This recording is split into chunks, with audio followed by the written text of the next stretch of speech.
Ever since the Raptors overhauled their roster ahead of this year's trade deadline, they've made a few moves in order to fill out those back roster spots on this team. Handed out a few 10-day contracts, gave a few opportunities here and there with multiple signings. Well, now the Raptors have made a signing that is a multi-year contract, a multi-year signing for a guy to be a part of this Toronto Raptors main group, and that is to Javon Freeman-Liberty, a guy that I just recently made a video on about how he's been breaking out for the Raptors 905. So we're going to break down the deal that he received, how it impacts the Toronto Raptors team long term, as it's not just one of those 10-day deals. He's got a multi-year contract, and how he could potentially fit in with this group now that he's officially a part of the main roster, because he was previously just a two-way player that didn't get much opportunities on the main squad. So lots of stuff to dive into in this video, but before we do, folks, again, over 55% of our viewers are not subscribed, and we want to keep you up to date with all of the latest Toronto Raptors news. Also, apologize, I'm a bit under the weather making this vid here today, so apologies if I sound a little bit weird, but we gotta talk about the Toronto Raptors handing out a multi-year contract to Javon Freeman-Liberty. So basically, news came out from Shams just a couple minutes ago about the Toronto Raptors converting two-way guard Javon Freeman-Liberty on a new multi-year NBA contract. His agents Keith Glass and Luke Glass told The Athletic, Freeman-Liberty has been averaging 24 points per game, 7 rebounds, and 4 assists for the Raptors 905, and has now earned a standard contract with the Toronto Raptors. So, again, Freeman-Liberty has been a guy that a lot of Raptors fans have been calling to actually get minutes, even at the beginning of the season, probably even more so at the beginning of the season when the Raptors seem to be lacking in terms of the guard depth area, because he has been a monster for the Raptors 905 in the G League. He's been putting up some insane stats. Now, you look at his NBA stats, they probably don't warrant a contract or anything like that, 1 point per game, but only played in 2 games, 33% from the field. If there was an example of small sample size, if there was put into the dictionary, this would exactly be that for Javon Freeman-Liberty. Low minutes, low opportunities, all that type of stuff. But he's a 6'4" guard, only 24 years old. So not a crazy young player, but still very, very young in terms of NBA spheres. Getting his first opportunity. He's been good in the G League for the Bulls G League team and the Toronto Raptors now for the past season and a half. But only 24 years old, 6'4", 180, and is, one of those sort of point guards, more shooting guard sort of guy, bucket getter first for the Toronto Raptors now. Obviously, he's played most of his minutes with the Raptors 905, but you can see his stats and his improvement, coming into the Toronto Raptors with an expanded role from where he was last season. This year now averaging, again, 24 points, but the rest of his game's pretty filled out as well. 7 rebounds, 4 assists, 1.5 steals. He's a guy that can finish in the lane, is a really good just scorer all around the court. Has increased his usage with the Raptors 905 this season. The Raptors, 905 hasn't been getting a ton of wins. They haven't been super phenomenal. They've had, again, some fluctuations in the roster. Grady Dick was there for a little bit. Justice Winslow's down there. But Javon Freeman-Liberty's been the number one guy. When I checked the last few days ago, he was leading the league, the NBA G League, in scoring. So he's a certified bucket getter. Still shooting 34%. The percentages did decrease a little bit in terms of efficiency since his last year, which makes sense with a higher usage rate, but still very solid sort of efficiency. He's a good shooter, can make the middies, can finish around the basket, is athletic, can do a lot of things out there on the offensive end, and improved his playmaking as well with the ball in his hands more often. So again, he does pretty well everything out there on the court in terms of being, a scorer at that sort of guard position, and can definitely just be a burst of instant offense off the bench for the Toronto Raptors now, with that solidified role, with a multi-year contract now underneath his belt.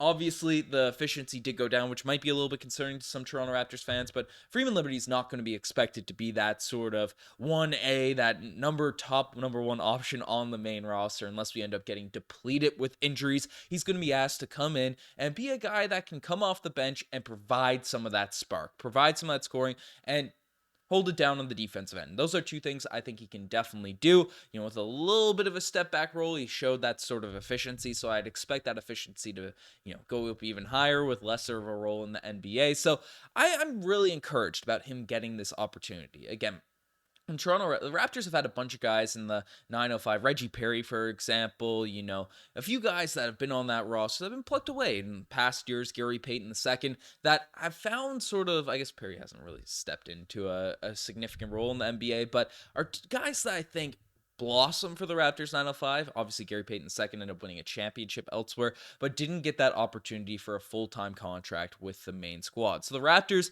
rewarding sort of their prospects that are playing really well, giving them an opportunity to, earn that contract with the main club. It encourages more prospects to go to the Raptors 905 because they have a great development system, but there's actual opportunities for them to jump into the NBA. So that's just a good reputation to have. And you develop them enough, you put up these crazy stats, it makes sense to sort of reward these guys because they could have an impact on this team for the future. And Freeman-Liberty, again, kind of provides what the Toronto Raptors, the style of play that they want. He can, even though he's a scorer, he can pass. He's a high IQ basketball player. I'm really encouraged to see how that translates, into less of a 1A option role and more of a role player option with the main group, with the main squad. But when we talked about him potentially jumping to the main roster after he's been playing really well as of late, he's put up some monster games in recent weeks and stuff, but the question is, how does he fit with this new looked Raptors group? Because again, the Raptors have moved younger. So age-wise, timeline-wise, this is perfect for Freeman-Liberty. JFL coming up for the Toronto Raptors to get his opportunity, to get his potential run. But looking at the squad, right, the Toronto Raptors have a lot of guys that play that position. Obviously, we have RJ Barrett, who's been a monster, averaging 20 plus points per game for the Raptors now at this point. Bruce Brown, who we're not sure is his future entails. Again, there's been some speculation, maybe been a bad move not to trade him at the deadline because his numbers have been progressively going down since he's been on the Toronto Raptors, but another sort of shooting guard there, right? Gary Trent Jr., obviously another guy. It's an unrestricted free agent this summer. Spaces the floor, has been playing a lot better as of latest. I love his energy on the defensive end. Had a poor offensive game against the Dallas Mavericks, but I've been encouraged with what he's able to provide, in terms of that guard position. So 3 shooting guards there that are going to be needing minutes. Grady Dick is also a player that has been blossoming now for the Toronto Raptors, a younger guy going to get some opportunities. And then you also have Emmanuel Quickley, Ochai Agbaji, who Quickly is going to be that starting point guard. Abaji's another sort of shooting guard on this roster. Wara's a guy that's been sent to the, I was about to say the Nick Nursery, but Darko Rajakovic Nursery. Don't really know what to call that here now at this point.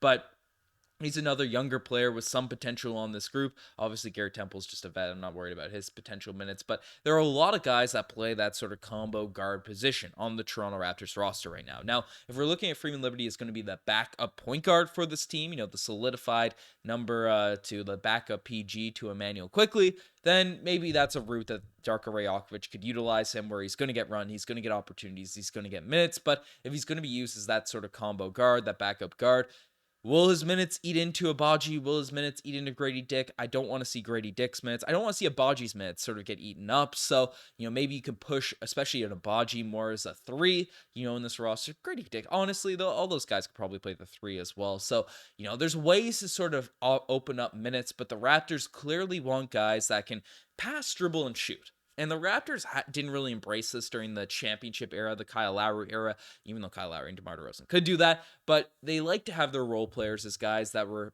utility players, like great defenders, floor spacers, but there wasn't a big emphasis in terms of just natural three-point shooters, in terms of guys that just were really good at passing, dribbling, shooting. The main intangibles in the game. They said, hey, we'll develop those. We want the physical sort of specimens. We want the guys that have it already there on the defensive end and, we'll work hard, we'll fit around side of top guys, but the Raptors is trying to change that philosophy, I feel like now a bit, really putting emphasis on shooting, really putting an emphasis on players that have an high IQ basketball, right? Like can take someone off the dribble and make a good read there. It can make a nice swing pass. We've seen RJ Barrett's passing very much improve since he's joined the Toronto Raptors. I mean, that's the style of play the Toronto Raptors want to run with. It's the reason Chris Boucher has been pushed to the bench, and we brought in a guy like Kelly Olynyk. We want to run that Darko Rajakovic sort of style system. So I think Freeman-Liberty is a guy that can fit that system, is going to be able to sort of find his role with this squad. And you're putting up that type of numbers